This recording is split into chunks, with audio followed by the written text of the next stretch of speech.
আসসালামু আলাইকুম ভিউয়ার্স, আলহামদুলিল্লাহ সবাই কেমন আছেন। আমি আজকে আমার ভুট্টা ক্ষেতে সেচ দেওয়ার পূর্বে যে সার সেই সার দেব, সেজন্য ইউরিয়া সার, ম্যাগনেসিয়াম সালফেট এবং সালফার নিয়ে আসছি।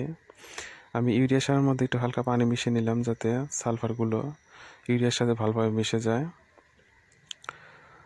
এবং দেওয়ার সুবিধার জন্য। এটা হচ্ছে ম্যাগনেসিয়াম সালফেট আর এটা হচ্ছে লাবিট সালফার 80%।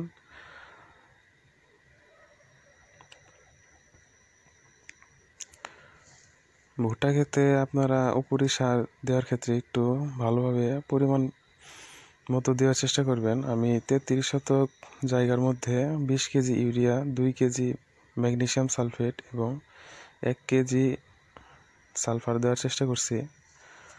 সারগুলো আমি ভালোভাবে মিশিয়ে নিলাম যাতে সালফারগুলো সবগুলো ইউরিয়া সারের মধ্যে মিশে যায় এবং ছিটাতে আমার সুবিধা হয়।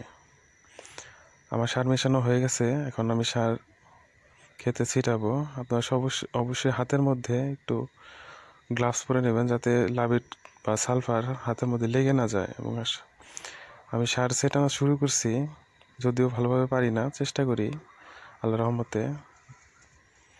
এই হচ্ছে আমার ভুট্টা ক্ষেতের অবস্থা আলহামদুলিল্লাহ ভালো। সেচ দিলে আর একটু ভালো হবে। সেচ পরবর্তী আপনাদেরকে আবারও দেখানোর চেষ্টা করব।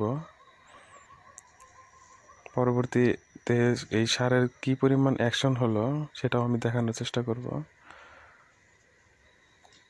এবং সবাই ভালো থাকবেন এবং আমার চ্যানেলটি সাবস্ক্রাইব করে দিবেন। আসসালামু আলাইকুম।